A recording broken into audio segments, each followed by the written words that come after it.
রাধে রাধে বন্ধুরা, ননীশোনা শর্টস চ্যানেলে আপনাদের সকলকে স্বাগত জানাই। বন্ধুরা, আপনারা যারা একাদশী ব্রত পালন করেন তারা একাদশীতে এই সকল প্রকার খাদ্য বর্জন করবেন। 1. একাদশীতে পঞ্চরবি শস্য বর্জনীয়।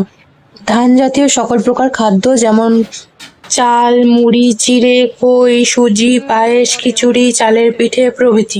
গম জাতীয় সকল প্রকার খাদ্য যেমন আটা, ময়দা, সুজি, বেকারি, রুটি বা সকল প্রকার বিস্কুট, হরলিক্স জাতীয় খাদ্য প্রভৃতি। চপ বা ভুট্টা জাতীয় সকল প্রকার খাদ্য যেমন ছাতু, খই, রুটি প্রভৃতি। ডাল জাতীয় সকল প্রকার খাদ্য যেমন মুগ, মাসকলাই, খেসারি, মসুর, ছোলা, অড়হর, ফেলন, মটরশুঁটি, বরবটি ও শিম প্রভৃতি। বিভিন্ন প্রকার তেল যেমন সরিষার তেল, সয়াবিন তেল, তিল, তৈল প্রভৃতি ইত্যাদি বর্জনীয়।